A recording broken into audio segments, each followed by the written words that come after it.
Bismillahirrahmanirrahim. Alhamdulillahi rabbil alamin. Wassalatu wassalamu ala rasulillah wa ala alihi wa ashabihi ajma'in. Terima kasih saudara pengacara majlis yang saya muliakan, pengurusi karya dan ahli-ahli jawatan kuasa masjid. Terima kasih kepada Tuan Imam, pegawai-pegawai masjid, ustaz-ustaz, ustazah-ustazah, tuan-tuan dan puan-puan, juga anak-anak yang datang malam ni. Besok sekolah ya, Masya Allah. Jadi disebabkan mereka nak sekolah besok, kita habis awal ya, kita habis awal lah. Esok nak sekolah, InsyaAllah pukul 12 kita stop ya. Baik tuan-tuan, kita mulakan dengan berselawat ke atas Nabi Muhammad sallallahu alaihi wasallam. Mudah-mudahan Allah memberkati kita. Salatullah salamullah ala taha rasulillah. Salatullah salamullah ala yasin habibillah. Salatullah salamullah ala yasin habibillah.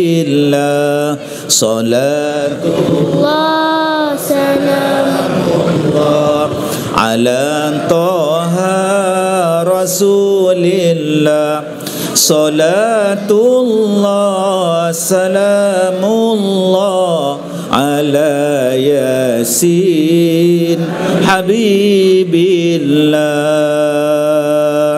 Alhamdulillah, terima kasih pada pengurusi karya, terima kasih pada yang menjemput saya pada malam ni. Saya tak tahu tuan-tuan ni datang ni nak dengar ceramah ke nak tengok muka saya. Sebab 2-3 hari ni muka saya dah macam Maaf Zorro dah, macam ninja pun ada. Okey, ada yang kata Ustaz Kazim tu propa, kata berdrama je. Tak apalah, tengok malam ni elok je muka dia. Malam lain, siang lain tuan-tuan. Baik tuan-tuan yang saya hormati, alhamdulillah kita sekarang berada dalam bulan kemerdekaan. Satu titik yang penting dalam sejarah negara Malaysia bila kita diberikan kemerdekaan. Itu dah cerita 65 tahun yang dulu, cerita tentang merdeka. Bila sebut tentang anak-anak ni merdeka, dia pun tahu apa. Ni adik kita baju biru, baju hijau, dia bukan tahu susah payah dia, lahir-lahir dia cerah dah. Rumah dah terang, elektrik dah ada, air dah masuk dalam rumah semua dah. Dia tak jadi macam kita dulu-dulu, elektrik tak ada, air pergi korek telaga, duduk di kampung nu pula, susahnya hidup. Nak cari televisyen sebuah pun susah, nak cari teksi pun payah, nak berjalan pergi mana tunggu bah ni pula lagi tunggu lagi tak ada. Bila tak tunggu sat-sat lalu, tu nama dia bah.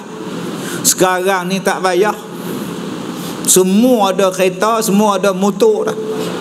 Dulu nak cari telefon pun susah, jalan ke hulu ke hilir bawa duit siling cari public phone.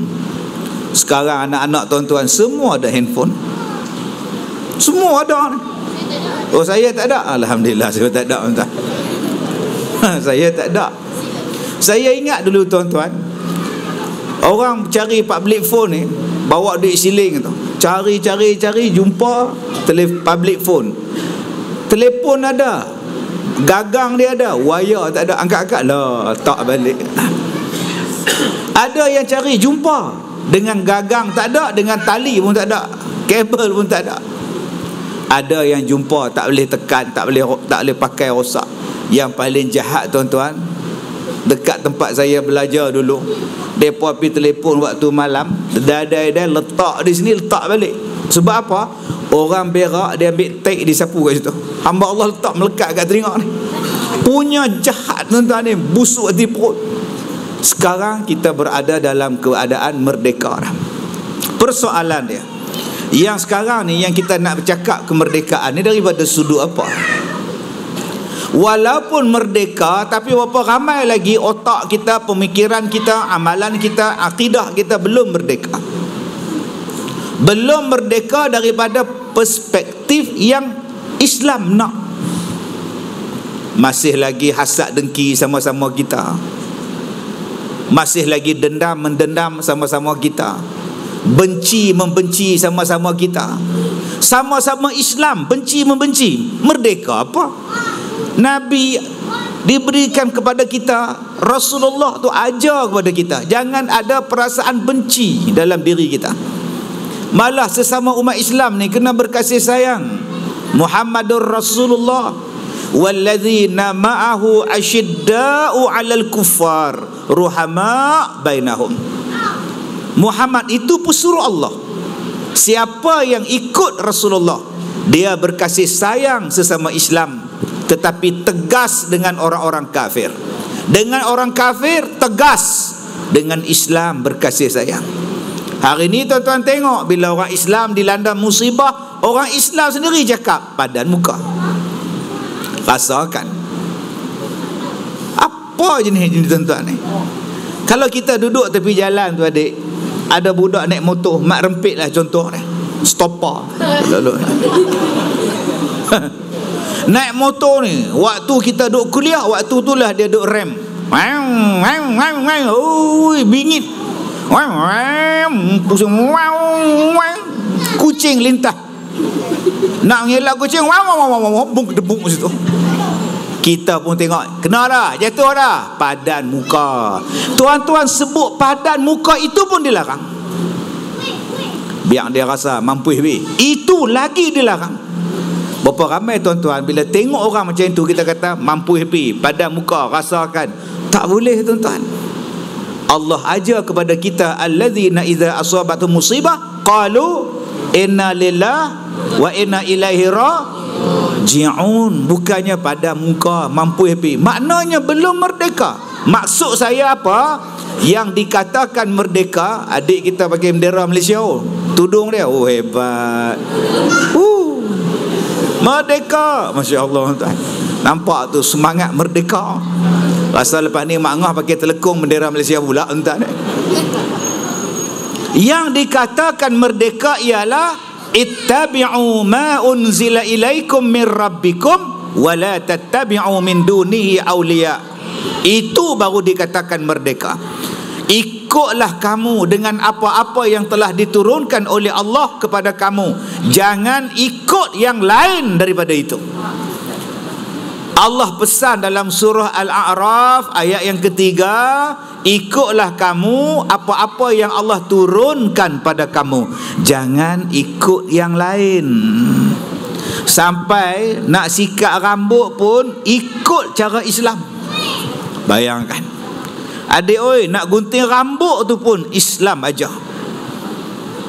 Dia tak boleh tepi ni nipis, tepi ni nipis, tinggal tengah-tengah macam balung ayam, panjang, buat cacak-cacak pula. Main semayang juga, kepiah duduk di atas. Ada setengah hak semayang tak kira kepiah, rambut tu dia pang. Bila dia rukuk, kena punggung orang depan. Sampaikan macam tu sekali Islam aja. Subhanallah. Abang-abang, sampai nak pakai cincin pun, tuan-tuan tengok adik, tengok jari ustaz ni, bengkok tak? Ni bengkok tak? Ni bengkok. Tuan-tuan jangan tengok pula. Ini baru tuan-tuan nampak tang jari saya, tahap lain bengkok tuan-tuan tak nampak.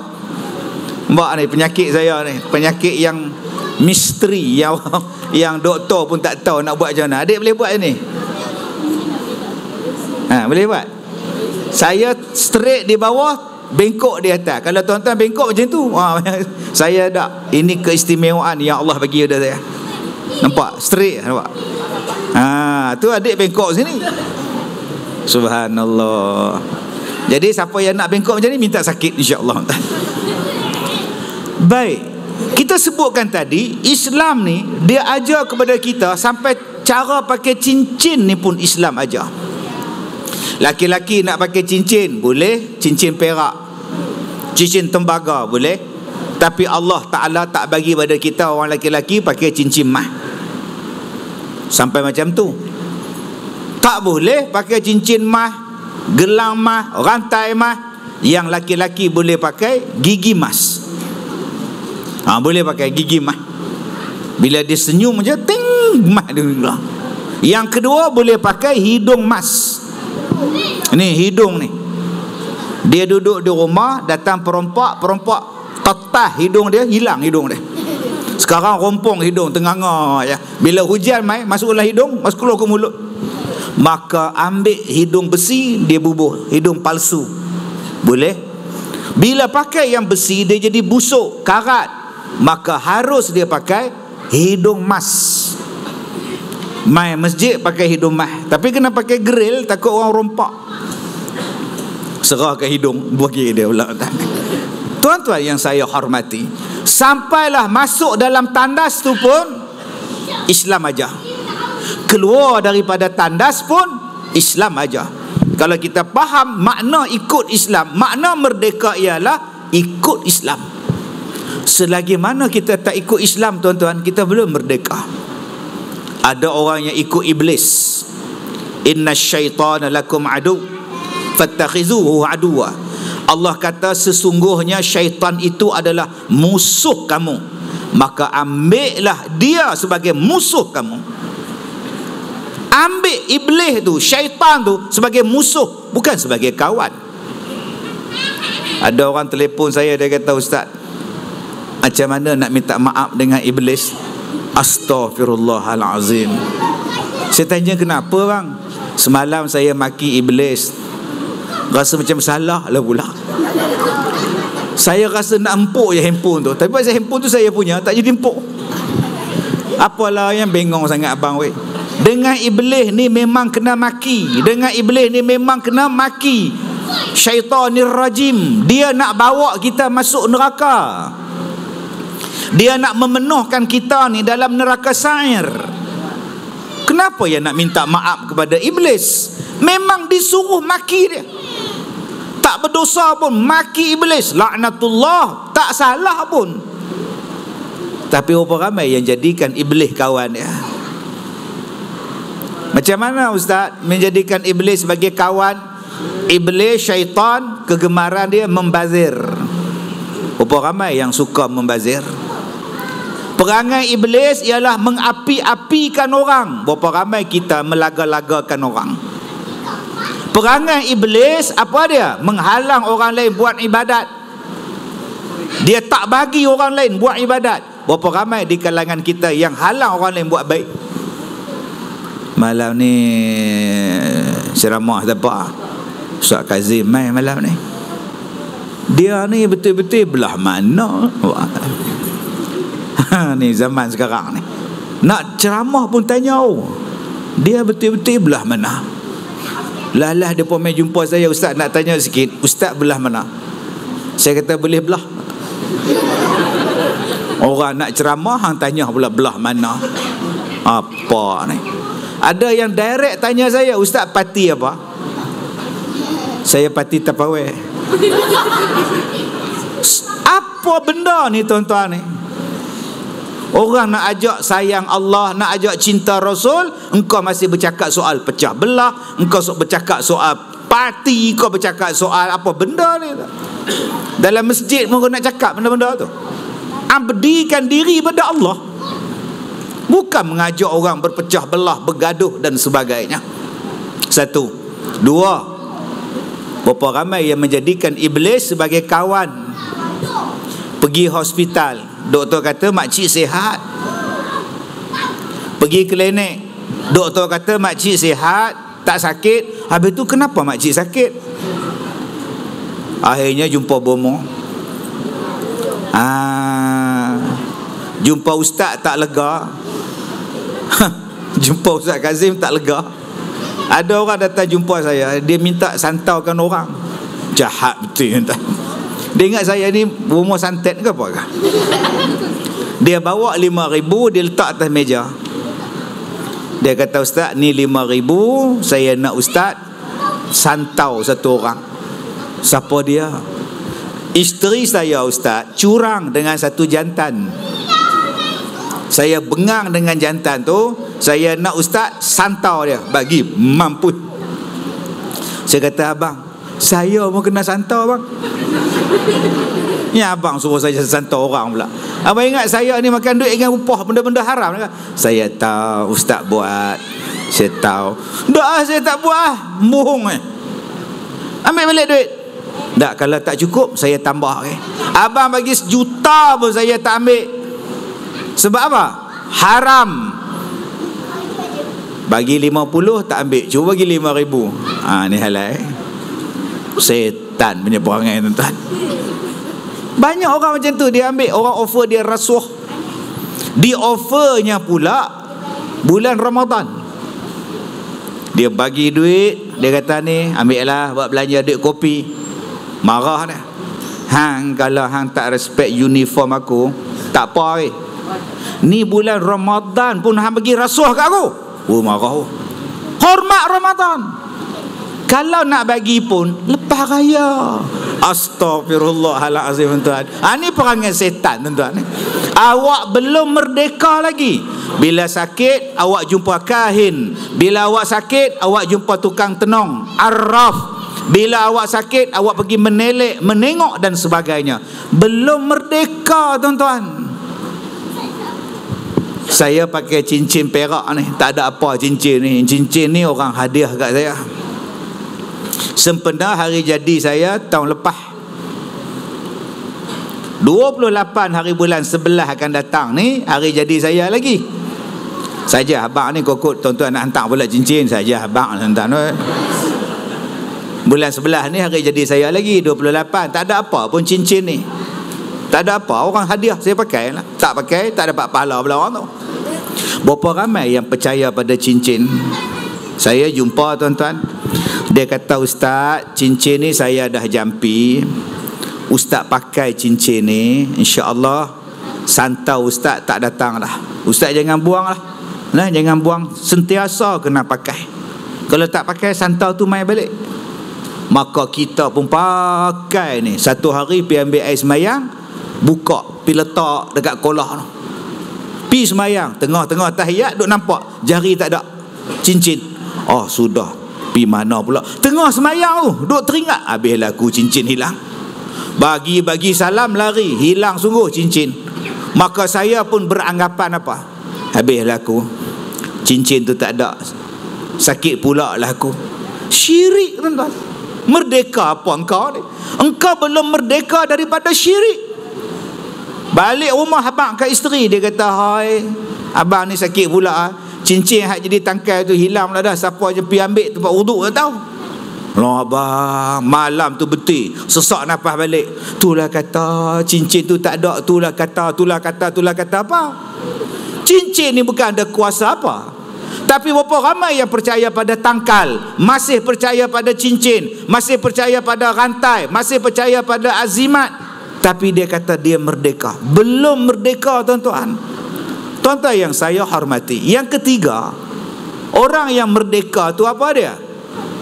Orang yang menjaga diri dia daripada berbuat benda-benda yang maharim, al-maharim. Orang yang menjaga diri dia daripada melakukan benda-benda dosa, benda haram, tu merdeka. Kalau masih lagi buat benda haram, belum merdeka. Atau masih berbangga dengan sejarah yang kita pernah buat benda haram, belum merdeka, belum taubat. Contoh, saya ni balik pada umrah pakai kepiah tak lekang.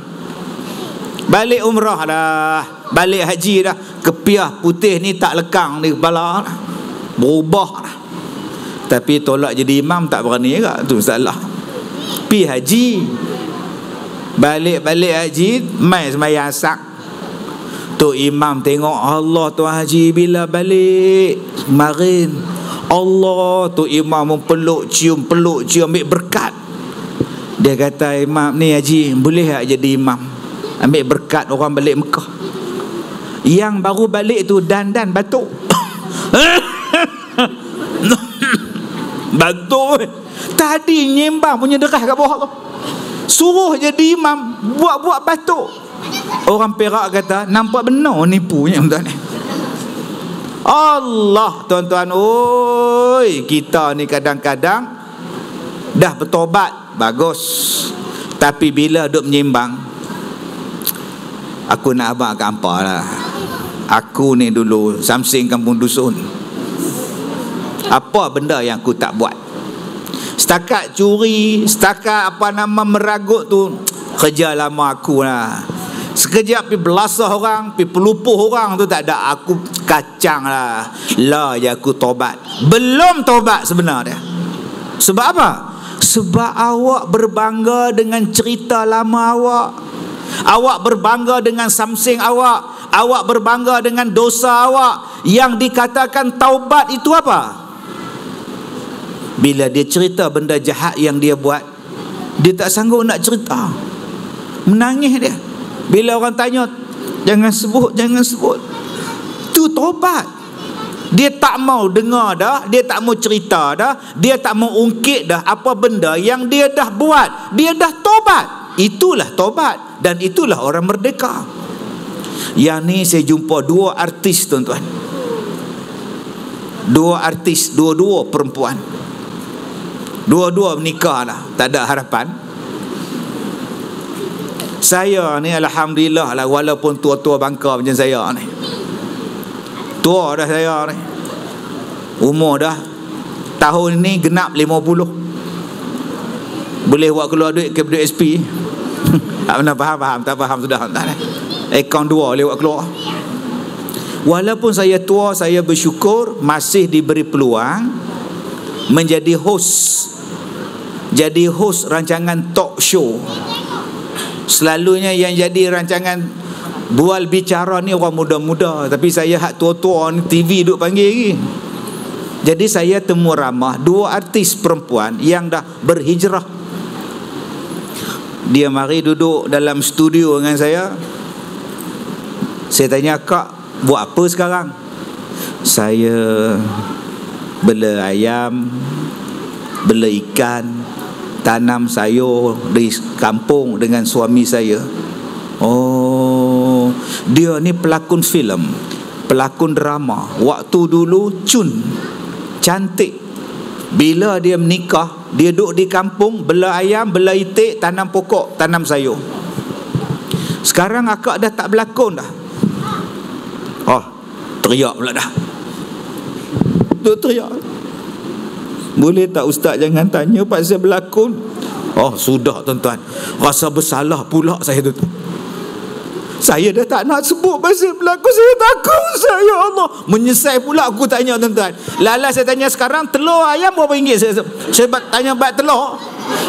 Nak tanya bab berlakon dia teriak. Nak tanya bab pengalaman dia berlakon, kenapa dia stop, dia menangis tuan-tuan. Dia tak sanggup cerita. Dia kata dia takut pada Allah. "Aku takut ustaz. Saya takut, saya minta maaf ustaz." Lala saya tanya lah, ikan jenis apa yang akak ternak sekarang tuan-tuan? Sungguh tuan-tuan, saya tak bohong. Ini nampak keikhlasan dia taubat. Dia tak cerita pun, kejayaan saya waktu berlakon filem, saya pernah dianugerahkan pelakon terbaik. Kemudian tak ada tuan-tuan, tak ada. Itu belum taubat lagi, duk bangga dengan benda-benda maksiat. Dia tak cakap. Satu lagi artis pakai tudung bulat, pakai purdah. Oh, yang mana pula artis ni? Saya jenuh duk recall balik mana satu muka dia ni. Bila tanya nama, tanya dekat penerbit, dia ni siapa? Dia aku tak kenal. Oh, saya ingat pelakon drama dulu jadi pak lawak perempuan, duk berlawak aja. Bila saya tanya dia, "Akak buat apa sekarang?" Dia tak angkat kepala, langsung tunduk. "Saya sekarang meniaga barang-barang ibadat, umrah, haji, barang-barang itulah." Duk tunduk kepala. "Akak sekarang tak berlakon dah kak?" "Tak nak dah." Langsung tak angkat kepala. Lala saya tunduk. "Kak sihat kak?" Tuan-tuan. La ilaha illallah tuan-tuan. Ni yang kata orang taubat, dia tak bangga. Sebab tu saya nasihat pada kawan-kawan saya, artis-artis, rockers yang bila dah hijrah, tutup cerita lama dulu. Waktu hang 80-an, waktu hang rockers, yai, sudah. Mai ke masjid jangan duk cerita saya dulu. Hang tobat ke belum? Dah, tutup buku. Sekarang terus ke hadapan. Jadi orang baik. Bukan kita duk cerita pengalaman menimbulkan kekaguman pada orang yang mendengar di bawah ni. Itu yang dikatakan taubat, yang betul-betul taubat. Duk ada lebih daripada 100 makna taubat, tuan-tuan. Kalau kita masih belum sampai tahap itu, kita punya jiwa belum merdeka. Tuan-tuan yang saya hormati, sebab itu kita sebut dalam satu kata-kata, arba'atun qabihatun walakin arba'atan minha aqbah. Arba tu apa? Arba'a tu apa? 4. Arba'atun qabihah.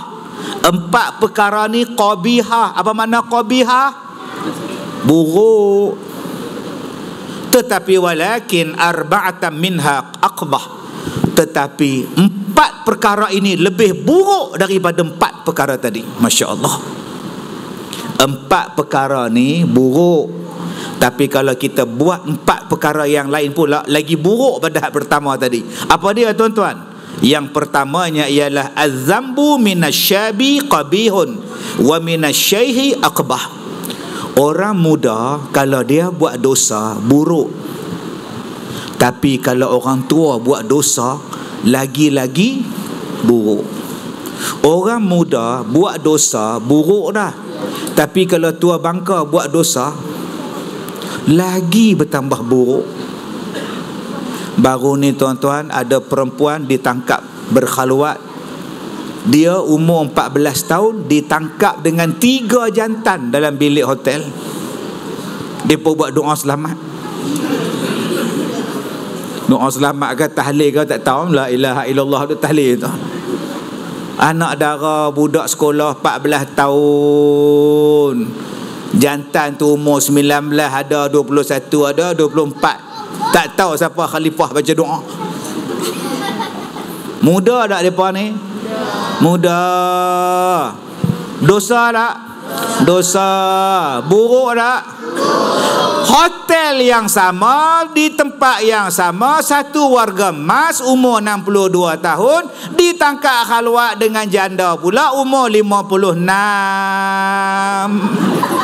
Yang jantan 62, hak janda tu 56. Yang muda tadi buruk tak?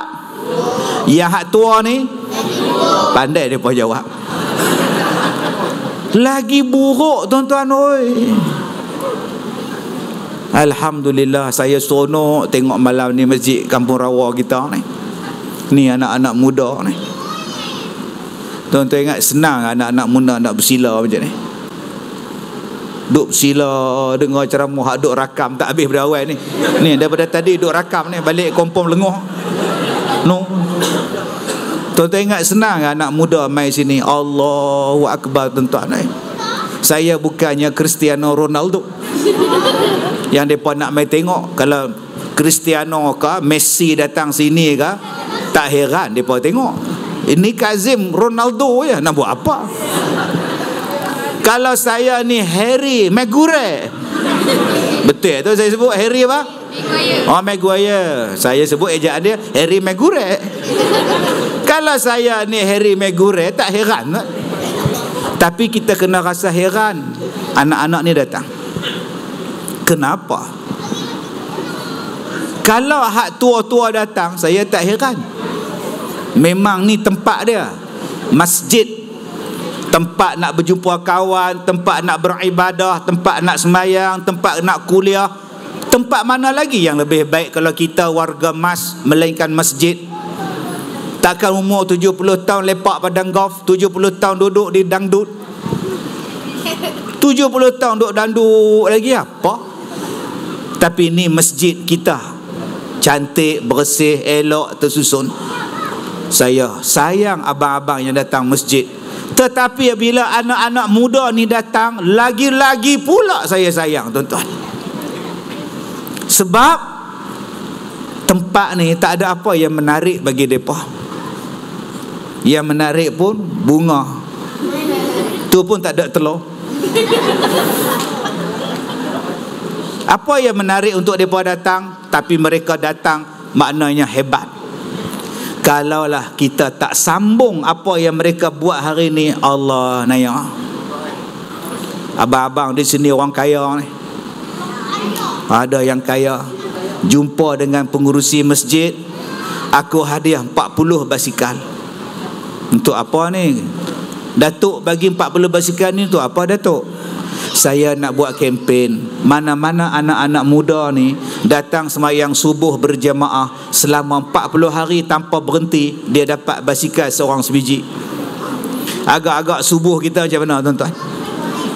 Dengan tok dia memau, saya boleh dapat basikal lah tu dia. Dah kita kata gerek ni untuk depa ya, basikal ni tak dapat kan hang kata, ni untuk budak-budak aja. Bayangkan tuan-tuan, kalau tuan-tuan gunakan kekayaan tuan-tuan untuk tarik orang cintai Allah, cintai masjid, berkat tuan-tuan. Ini sayang, kekayaan yang banyak buat benda yang tak faedah. Kekayaan berpuluh-puluh juta hidup joget, I sayang, I love you, love. Buat kerja ada apa? Bagi dekat masjid ni 40 biji, masjid sana 40 biji, sana 40 biji. Cukup 40 hari budak-budak ni main semayang subuh, dapat basikal sebiji tuan-tuan. Allah, macam semayang Jumaat. Kalau mak dia tak kejut semayang subuh, dia marah mak dia. Mak, dah lah hari ni lah 40, mak tak kejut pula, tak ada basikal. Tak apa, mak bagi kat hang basikal. Tuan-tuan, macam-macam benda kita boleh buat untuk anak-anak yang datang ni, supaya mereka tak terjebak pada benda yang jahat. Tapi sayang, bila anak-anak ni datang, berapa ramai yang jadi musuh. Orang masjid tengok anak-anak muda datang, awak ramai budak-budak ni, apa malam ni ramai budak-budak ni. Tok siap tengok tabung tu, kan berjalan tabung kita kan. Dia duk kira tabung nak berjalan tak habis-habis tuan. Tu dia tak tengok lagi budak hak duk buah duk bisin ni. Dia terajang budak tu. CCTV rakam, penampar berguling budak tu. Biar pilah dia bising nak kata apa. Kalau boleh sediakan tempat main belakang, pergi main apa bising tak apa. Janji apa main masjid. Sebab 2 tahun tuan-tuan, budak-budak besar ni tak boleh main masjid. Tuan-tuan tak susah hati ke? Anak kita tak boleh main masjid. Duk lalu semayang Jumaat nak bersikar ya. Duk lalu duk tengok panjang tengkok nak semayang. Hai, bawah 15 tak boleh. Balik. Oh, lah pergi supermarket. Lah lepak kedai karaoke. Alah, kita dah boleh main balik lah. Dan kita buat program ni, insya-Allah tuan-tuan. Ni salah satu kuasa yang kita boleh guna. Kuasa yang ada dalam media sosial yang adik-adik kita ni ada. Ni semua kaki TikTok ni. Oh, tak ada main TikTok ya. Allah main tuan-tuan. Main apa Facebook? Apa yang ada? Main game. Astagfirullahalazim tuan. Baik. Orang muda buat dosa tu dah buruk. Tapi kalau orang tua buat dosa, lagi-lagilah buruk. Jadi tuan-tuan yang saya hormati, jom kita merdeka. Rumah ini, rumah Allah ini adalah rumah kita nombor 2. Tuan-tuan dah hiaskan rumah Allah ni cantik. Inilah yang terbaik. Aku nak cantikkan masjid lebih cantik daripada rumah aku. Aku nak imarahkan rumah Allah lebih daripada aku imarahkan rumah aku. Aku nak cinta kepada masjid lebih daripada aku cinta daripada rumah aku. Sebab apa? Sebab ini adalah rumah Allah. Tuan-tuan dengar tak? Bunyi tak? Azan. Jom tuan-tuan kita beli sebiji. Buat apa tak? Letak kat rumah. Letak kat rumah. Ustaz belanja dia tak nampak tak? 1,000 apa tu? 1,600. Letak kat ruang tamu tu, bila masuk waktu 10 minit, tit. Dia kita set 10 minit sebelum azan baca surah Al-Kahfi. Alhamdulillahilladzi anzala ala 'abdihil kitaba wa lam yaj'al lahu 'iwaja qayyiman liyunzira. Oh, anak kita tahu dah masuk zuhur. Soal lagi nak masuk asar 10 minit. Tuan-tuan, dia baca pula ayat Quran, surah Baqarah, ayat kursi. Soal lagi maghrib pula dia lagi 10 minit, dia baca pula Alif Lam Mim. Bayangkan tuan-tuan, tiap-tiap kali azan dengar dalam rumah kita, anak-anak kita dengar. Ada orang yang beli amplifier, ada orang yang beli speaker, ada orang yang beli radio harga 15-20 ribu, bubuh dalam kereta. Siapa yang dengar azan dalam kereta dia? Tapi dia tak boleh nak belanja 1,600 lekat dekat dinding rumah dia, setengah jam sebelum subuh pasang Quran, automatik anak-anak bangun. Di rumah saya tuan-tuan ada dua betul-betul saya letak depan bilik anak bujang saya. Kadang-kadang zikir subhanallah walhamdulillah, tegak budak-budak tu.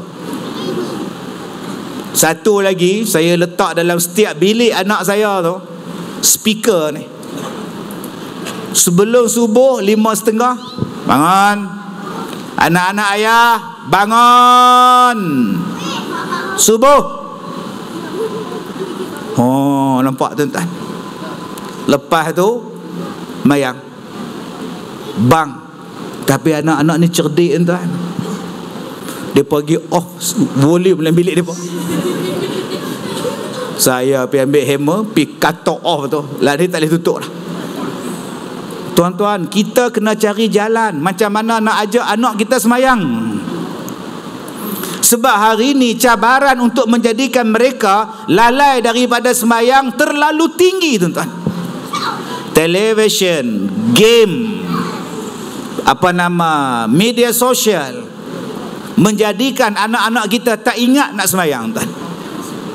Bayangkan kalau anak-anak kita ni tak semayang, muda, buruk. Tapi kalau yang tua-tua tak semayang, lagi buruk.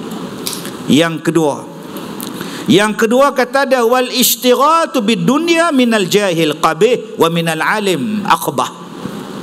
Orang jahil kalau dia sibuk urusan dunia itu adalah buruk. Tetapi kalau orang alim sibuk urusan dunia, lagi buruk daripada orang jahil. Orang jahil yang sibuk dengan urusan dunia, Masya Allah, dia hantar anak dia belajar menari. Menari pula di hujung kaki, hujung jari je, tik pusing. Berapa ribu belanja bang? Yuran okey lah ustaz, not bad lah, tak adalah mahal sangat, dalam 500 bulan okey lah kan. Anak saya belajar menari ballet. Oh, yang anak saya sulung pula belajar main piano. Oh, piano. Yang tu mahal sikit lah sebab cikgu dia international, dia ambil 1,000 sebulan. Oh, sehari berapa kali? Tak ada sehari ustaz, seminggu 4 kali. Tu yang sibuk sikit tu. Pergi sekolah pagi, petang dia belajar ballet, malam pula dia belajar piano. Oh, piano, aku fikirkan biola.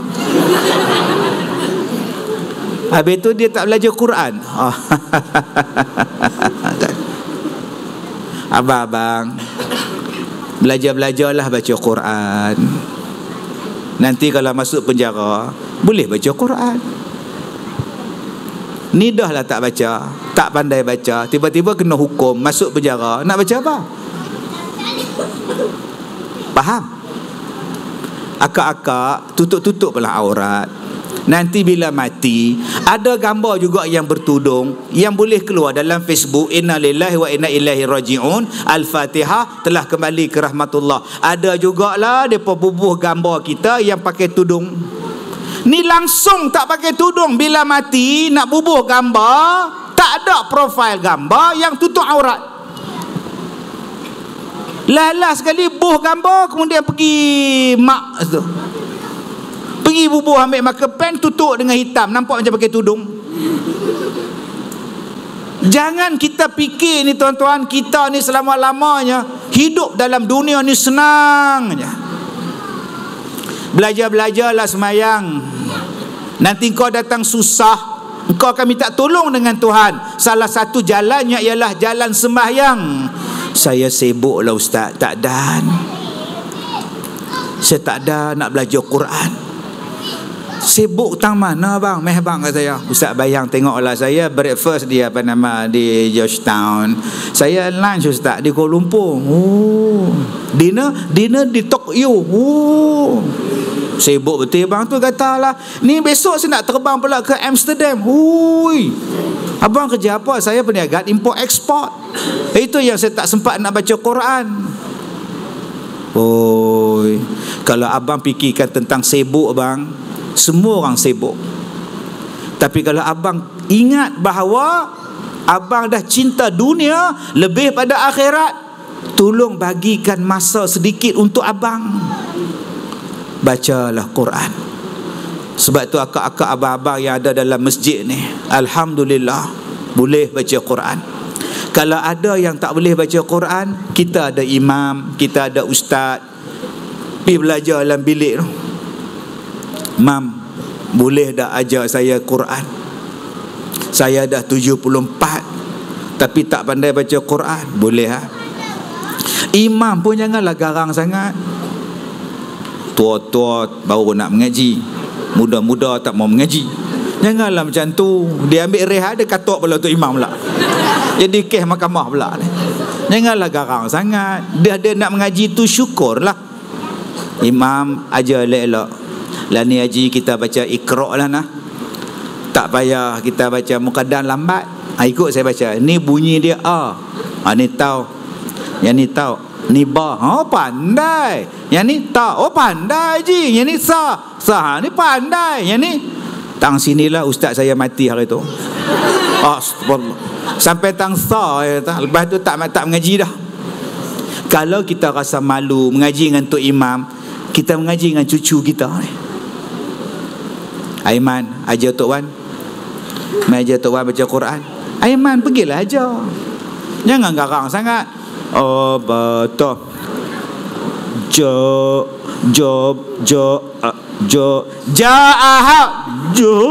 Oh, sudah tuan-tuan. Dia merajuk, bila lompat tak kata, teriak habis gelap tak bangkit dah. Jom, jangan malu tuan-tuan. Biar kita malu dalam dunia, jangan malu dalam kubur. Ada yang tak reti sembahyang tuan-tuan. Syukur pada Allah, kita ni boleh main masjid, tapi berapa ramai yang sembahyang tak betul. Angkat takbir salah. Tuan-tuan nak angkat takbir macam mana pun tak apalah, dia sunat je. Allah tak apa, sah juga. Allah pun sah juga. Allah pun sah juga. Tapi menyusahkan orang. Allah. Orang sebelah macam ni tak. Tak apa. Hang lo. Aku lambat sikit, tak apa. Menyusahkan orang. Belum lagi hak jenis tak lepas-lepas tu. Allah. Oi. Allah. Kita ada kata naya aku duduk sebelah dia ni. Yang kita dah lama dah dapat duk tengok dia, siapa tak dapat. Mai hak sebelah kanan dia duk kacau aku pun tak dapat. Allah. Abang-abang kalau jumpa orang tu bagi penampak tengah belakang, bagi Allahu Akbar, dapat. Susahnya awaknya teruk sangat. Ada yang sembahyang tak ada tomak nina. Bila nak sah? Jom kita sibukkan diri kita, belajar balik benda yang kita tak ada nak belajar dulu. Waktu muda-muda dulu kita sibuk dengan anak. Waktu muda-muda dulu cari duit anak-anak sekolah. Takkan tua-tua ni tuan-tuan kita duduk sibuk lagi. Sebab tu saya nasihat pada abang-abang, akak-akak, kalau ada anak, tak salah menyusah mak pak. Siang kat mak kita. Mak oi tak ada siapa nak jaga anak ni, mak boleh belak. Mak umur 70 nak tolak tak agama cucu. Tak apa, dah tak ada orang, tak apa, mak boleh jaga, tak apa, mantanglah. Nampak? Alhamdulillah. Terima kasih mak. Sian kat mak dengan pak tu sakit gaut, mak tu kencing manis, pak tu pula kena kencing lagi teruk tuan-tuan. Kita pula pergi duduk berat depa dengan anak kita, jenis buah-buah pula anak. Tuan-tuan pernah dengar tak cucu berak dalam kepiah anak kepiah tok dia?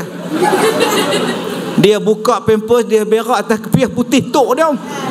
Sebab tok dia perasan buat tok celepuk, tuan-tuan. Takkan kita nak bagi mak pak kita lagi susah mak oi. Cik punya anak ni 4 orang, tak apa cik cari nursery ke apa ke. Mak tu sahaja, mak pergi mengaji kat masjid. Mak pergi mengaji kat ustaz tu, mak pergi mengaji kat ustaz tu. Tak apa mak mak pergi lah tambah ibadat kau nak qada puasa ke, nak qada sembahyang ke, ayah pergi ayah. Anak-anak saya tanggungjawab. Kan bagus. Nak bagi sibuk dengan akhirat. Sebab ada orang jahil tuan-tuan, dia sibuk sungguh tentang dunia sampai dia tak pernah fikir tentang agama dia. Tetapi kalau orang jahil sibuk tentang dunia tu tak elok. Bayangkan kalau orang alim pula tuan-tuan sibuk tentang dunia, lagi-lagi buruk perangai dia. Dia orang alim, dia orang yang ada ilmu, tapi dia bercakap soal dunia, Masya Allah. Setiap satu benda dia nak ambil duit, setiap satu benda dia nak ambil untung, setiap satu benda dia nak ambil faedah untuk dia. Kamu tu alim, kenapa kamu cinta kepada dunia lebih daripada yang lain? Yang ketiga tuan-tuan, wattakasul. Orang yang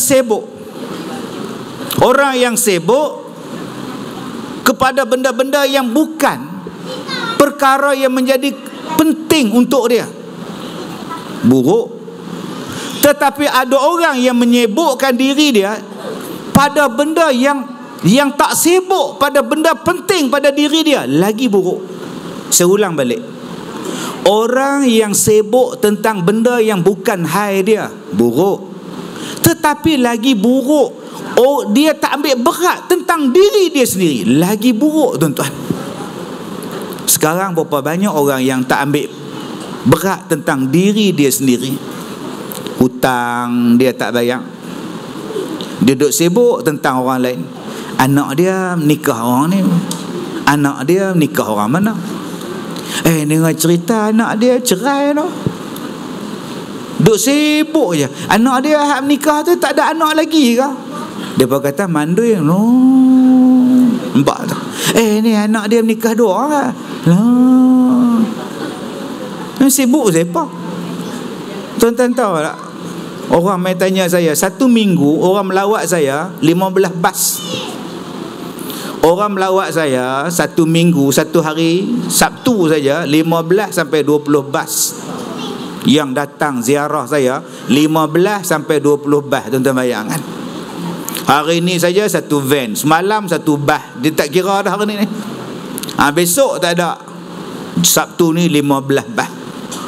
Dalam ramai-ramai hak mai duk ziarah saya tu, dia pun tanya apa? Ustaz sihat?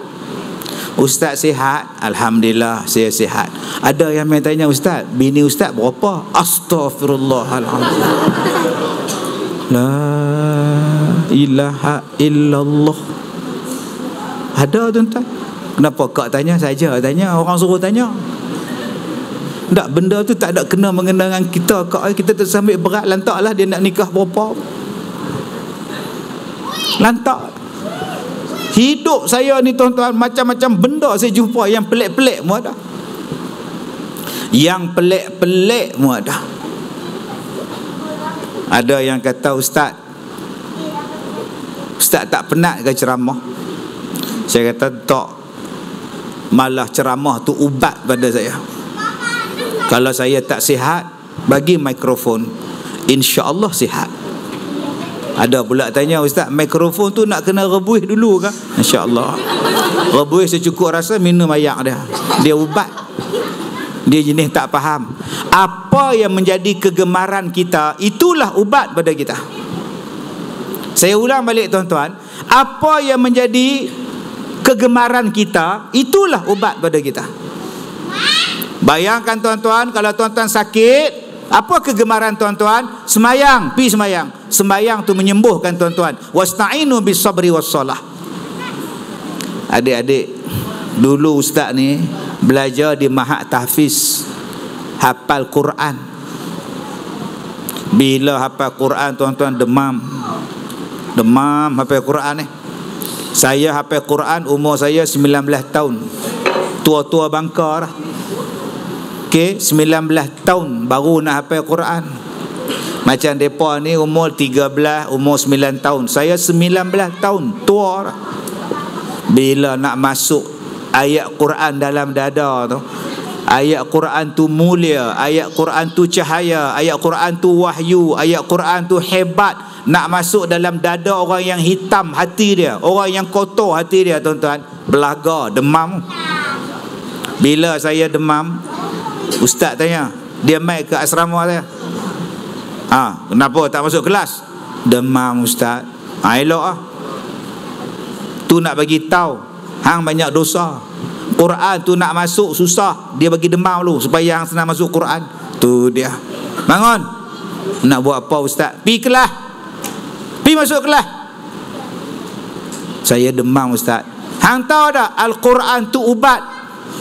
Bila hang baca Quran, Quran itu menyembuhkan. Oh, baru saya faham. Berapa ramai orang hari ni bila sakit, dia tak baca Quran. Dia duduk menung tengok TV. Tasbih dia apa? Remote TV.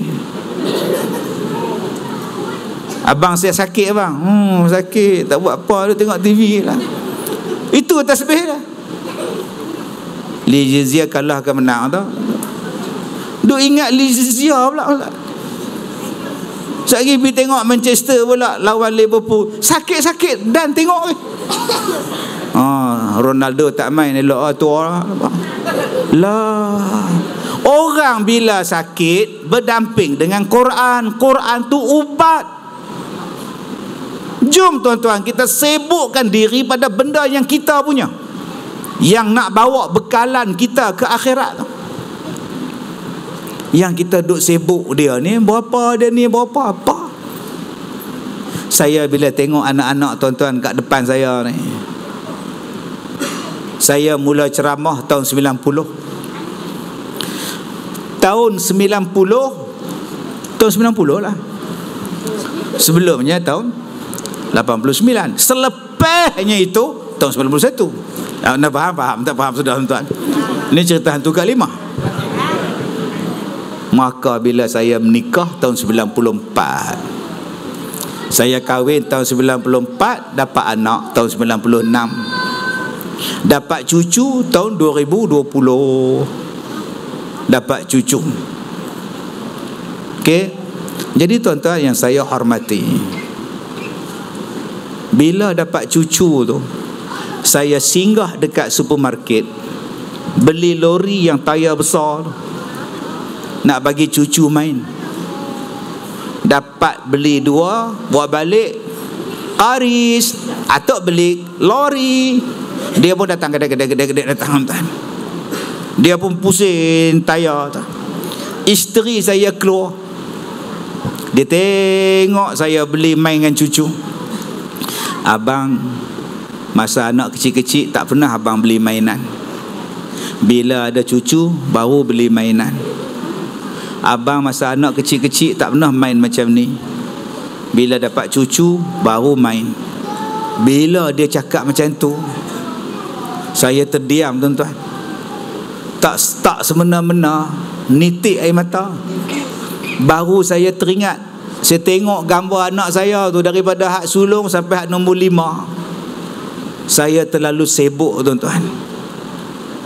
Sibuk mengajar merata-rata, sampai tak ada nak main dengan mereka, sampai tak ada masa dengan mereka. Baru saya fikir, Allah, 30 tahun tuan-tuan saya duk abai anak-anak. Sebab tu bila saya tengok anak tuan-tuan ni, saya rasa sedih mudah. Saya tak pernah main waktu budak anak saya, budak-budaknya mereka ni. Nak main badminton ke, main bola ke, nak pergi jogging naik bukit ke, tak tuan-tuan.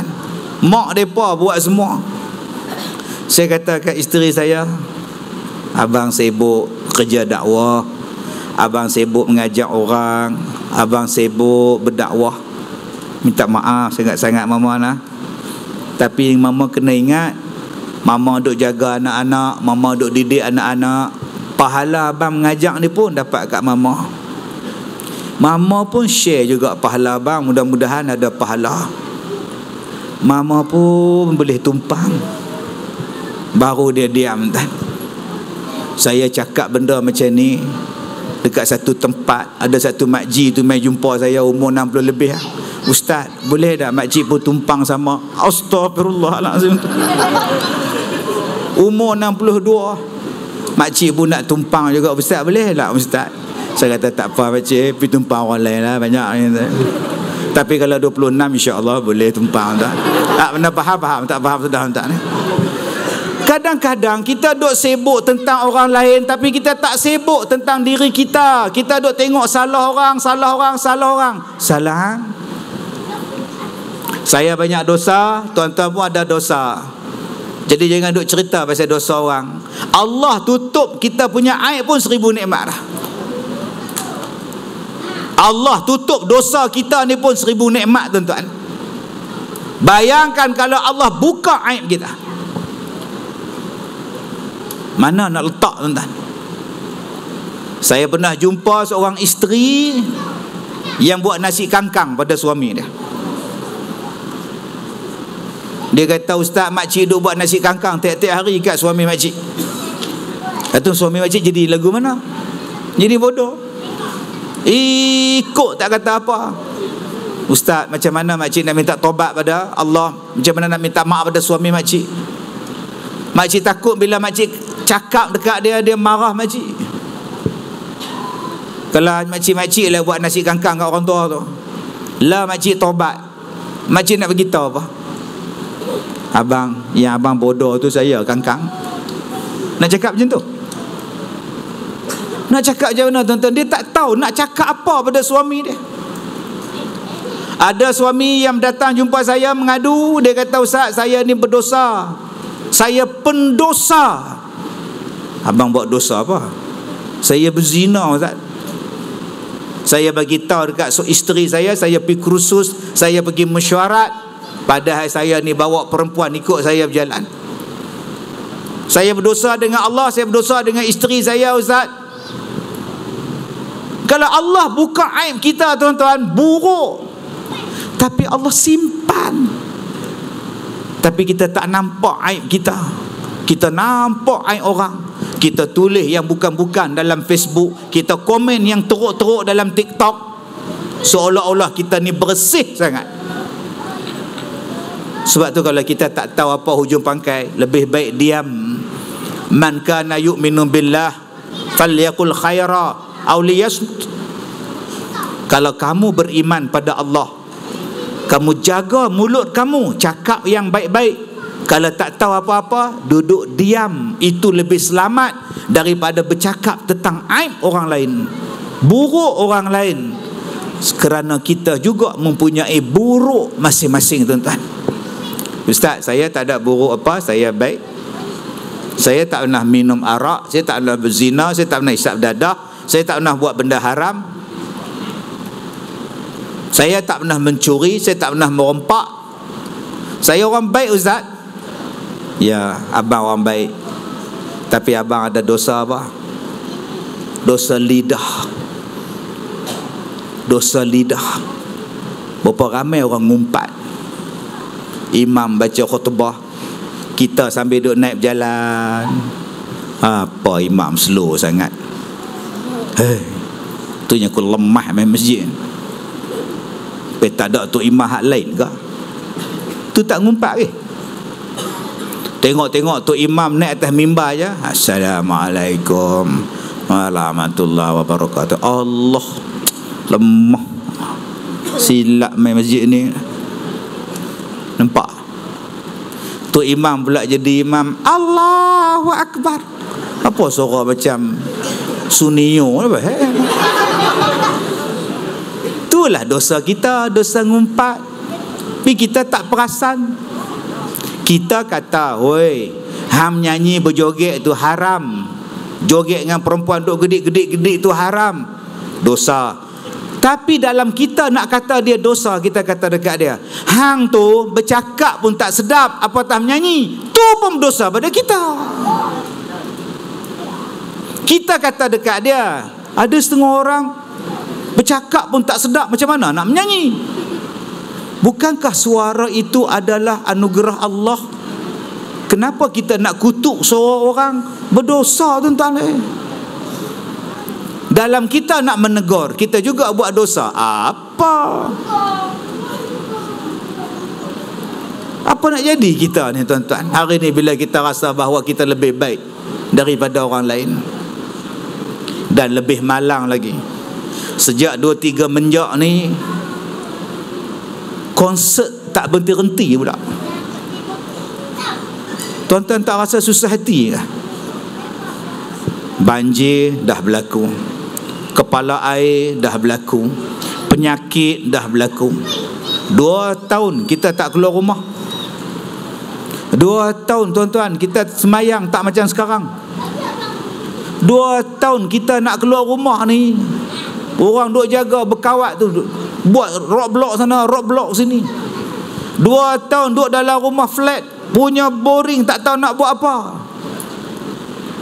Balak Tuhan bagi. Habis-habis balak, kita panggil pula orang buat. Mailah buat konsert, mailah menyanyi, mailah. Tuan-tuan panggil mailah tu panggil balak ke panggil apa? Dan bila ustaz-ustaz tegur, janganlah anjurkan konsert-konsert lagi, bercampur laki perempuan, buat benda tak elok, apatah lagi penyanyi tu pula penyokong LGBT. Hari ni orang Islam pula marah. Apalah ustaz ni? Islam ni rahmatan lil alamin. Negara kita ni bukan orang Islam semua, ustaz oi. Ada orang bukan Islam, kalau mereka nak main konsert, apa masalah kita? Kata rahmatan lil alamin, hormatlah mereka nak konsert. Orang Islam pula yang cakap macam itu, tuan-tuan. Sedih kita dengar macam tu. Ada yang kata, ustaz, bila penyanyi luar datang ke negara kita, secara tak langsung kita dah mempromosi negara kita pada negara luar. Mereka tahu Malaysia. Ini kepentingan bila buat konsert. Ustaz kena faham. Saya kata, biarlah satu dunia tak kenal Malaysia, janji Allah kenal. Janji yang di langit, para malaikat kenal kita Malaysia ni. Apa kita nak nama di kalangan dunia, sedangkan dunia tak boleh bagi rezeki pada kita? Dunia tak boleh tolong kita. Yang tolong kita Allah. Yang kedua, kalau kau nak buat konsert yang hadirnya ialah orang bukan Islam saja, silakan. Masalahnya yang beratur pukul 5 pagi, konsert 9 malam, tuan-tuan. 5 pagi dah beratur dekat stadium. Ni kerja apa ni, tuan-tuan? Konsert 9 malam, 5 pagi dah penuh dah, duk tunggu nak buka stadium, nak main duk depan sekali. Yang subuh kau tak pernah tunggu masjid buka. Tak pernah engkau tunggu masjid duk buka. Bila Tok Siap buka masjid, kami nak sembahyang. Pukul 5 tunggu dah. Tobat lahum tak ada. Hak konsert boleh dia tunggu, tuan-tuan. Konsert harga RM2,500 tiket, habis dia beli. Yang masjid ni tak ada siapa tu rela tunggu kat depan. Tiket. Sembahyang Zuhur kah? Tiket. Ada tak? Ada tuan-tuan bendahari masjid pergi dekat kolah yang tadi ambil wuduk dia berapa cebok dia? 8 kan? Satu cebok RM1, RM8. Tak pernah, tuan-tuan, masjid cah duit. Berapa ramai hak sayang masjid. Yang konsert berdiri jamban tak ada, aircon tak ada, tengah-tengah padang tu, 500 habis, tuan-tuan. Ni yang Allah Ta'ala sebut dalam Quran, allazina yastahibbunal hayatad dunya 'alal akhirah. Islam memanglah rahmatan lil alamin, tapi bukan pada benda maksiat, pada benda yang haram. Allah mengharamkan pada satu benda mesti ada sebab. Haram itu ada sebab untuk orang Islam ataupun bukan Islam. Arak tu haram, orang Islam pun mudarat kalau makan, orang bukan Islam pun mudarat kalau minum. Sama ya. Tapi paksa kamu tu tak Islam, ada peraturan dia untuk kamu minum arak, di tempat-tempat yang tertutup dan sebagainya. Pergilah minum. Jangan kamu kacau kami hak tak minum ni. Serupa itulah dalam bab konsert tadi. Kita tak pernah larang mereka nak buat opera, pergi buat, pergi. Buatlah untuk kong mereka, pergi buat. Ada tuan-tuan pergi tengok, tak ada rajin kita, tak tengok kita. Jadi yang hampa bawa sekarang ni, hampa tarik orang kami, hampa tarik anak muda kami. Tuan-tuan, zaman sekarang kita kena fikirkan keselamatan akidah anak kita. Yang ni kita kena fikir, tuan-tuan. Sebab saya tengok hari ini anak-anak muda terlalu liberal. Dia pakai baju lambang salib. Takut kita. Dia pakai jersey bola, nama jenama arak dekat belakang dia. Dia jual burger, dekat stall burger dia itu payung yang ditaja oleh arak. Saya berhenti kereta, tuan-tuan. Selalu saya tengok burger tu ada tulis arak dekat payung dia tu. Saya kata kat pemandu saya, stop, reverse balik, go stand balik. Saya pergi dekat dia, abang burger dua. Ustaz nak jenis apa? Buah daging lah. Saya tak main pergi marah lagi. Saya order burger dulu. Bang, payung ni abang ambil di mana? Ini kawan bagi, ambil je lah. Abang, ni arak ni bang, syarikat arak ni. Saya tak jual arak Ustaz, saya jual burger. Tahu abang jual burger, tapi abang duduk bernaung di bawah payung yang tertulis arak. Abang secara automatik mempromosikan arak. Tak boleh bang. Itu takkan nak pakai payung di rumah Ustaz. Saya tak suruh abang pakai payung di rumah. Abang ambil cat, abang cat je supaya hilang iklan dia tu. 2-3 hari lepas tu saya lalu lagi sekali, dia cat dah, tak nampak dah tulis nama arak. Sebab hari ni orang tak rasa geli, tuan-tuan, duduk di bawah logo yang ada arak. Kalau dia duduk di bawah logo orang yang tulis arak, dia tak rasa geli. Dan kita tengok dalam video, satu orang perempuan, dia buka botol arak, dia tolong tuang arak dekat boyfriend dia yang bukan Islam. Arak ni, tuan-tuan, ni Ummul Khaba'is, ibu kepada segala kejahatan. Arak dia boleh tuang, tuan-tuan. Kalau dia boleh tuang, agak-agak minum je nah. Yang ni yang kita kena takut dengan anak-anak kita. Dulu kalau kita sebut babi, naik bulu romau.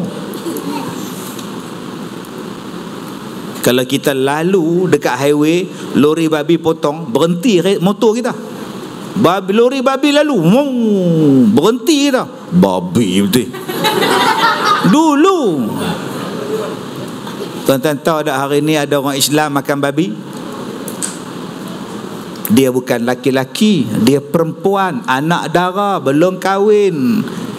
Mai jumpa saya, minta saya bawa air penawar, nak hilang ketagihan, makan babi. Allah, kita bila sebut babi 4 kali nak muntah. Babi muntah tu. Dia boleh telan, tuan-tuan.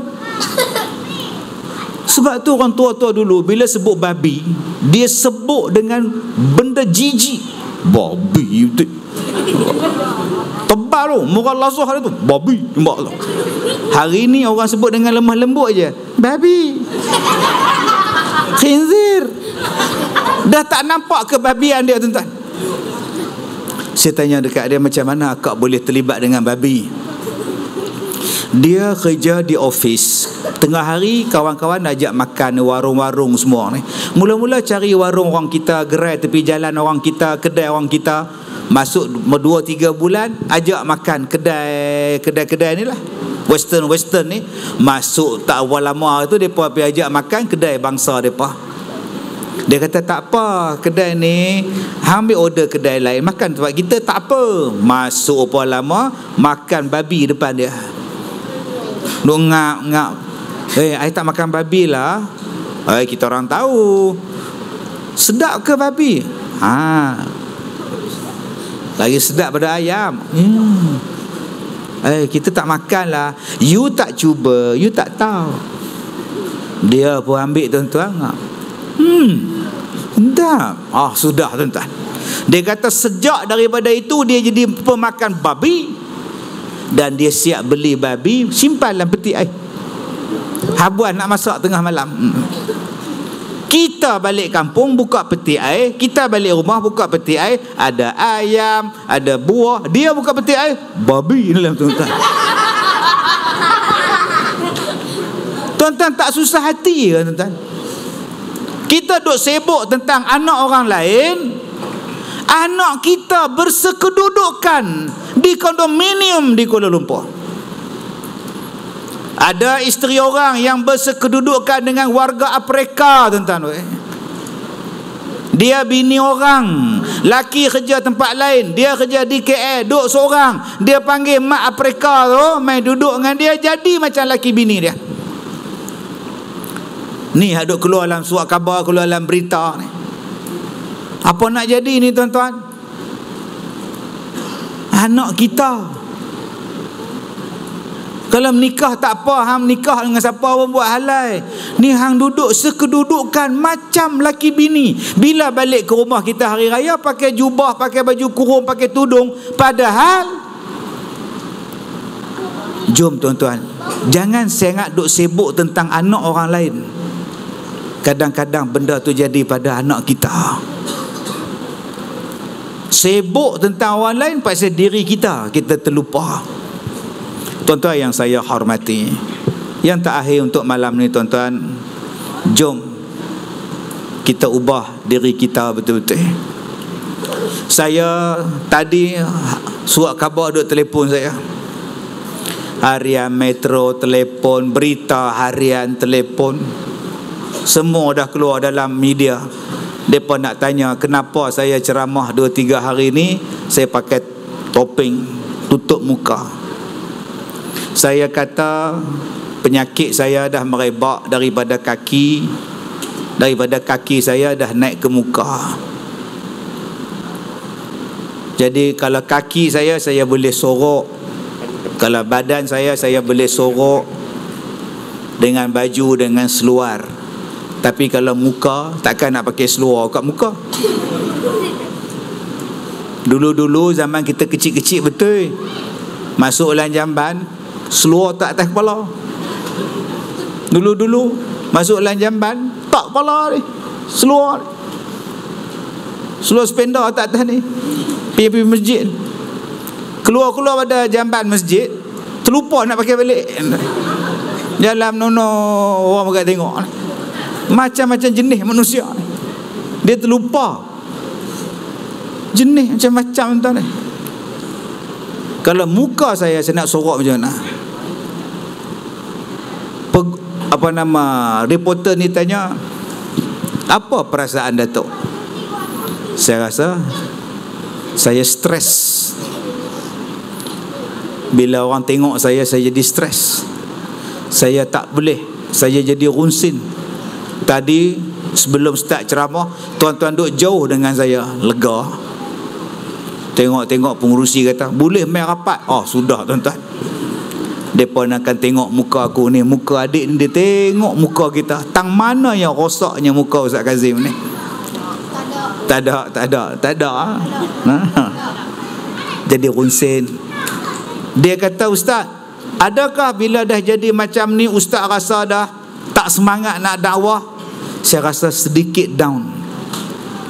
Sebab saya tak confident dengan apa yang berlaku pada saya.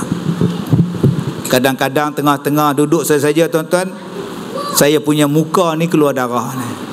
Keluar darah. Saya kena bubuh macam-macam supaya darah tu stop. Dia ganggu saya. Ustaz, sampai bila Ustaz nak ceramah? Saya cakap sampai saya mati.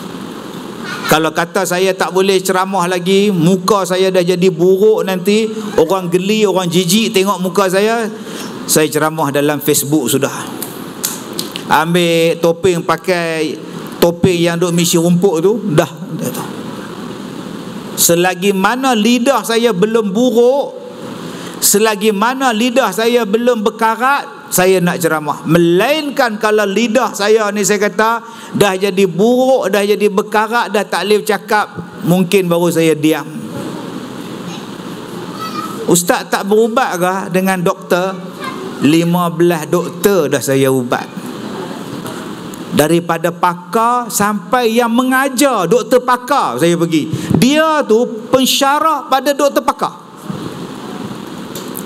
Ambil isi dah, ambil kuku, ambil kulit, ambil darah, ambil rambut, termasuklah ambil daging pun saya dah buat. Doktor ambil daging ni tuan-tuan ni, mentah-mentah ambil. Mula-mula bius. Ustaz, kita bius nanti kita bius nanti tak sakit lah Dia pun bius, relax. 4 minit 5 minit dia datang, dia cocok dengan jarum. Sakit Ustaz? Sakit. Oh, maknanya bius belum jalan lah.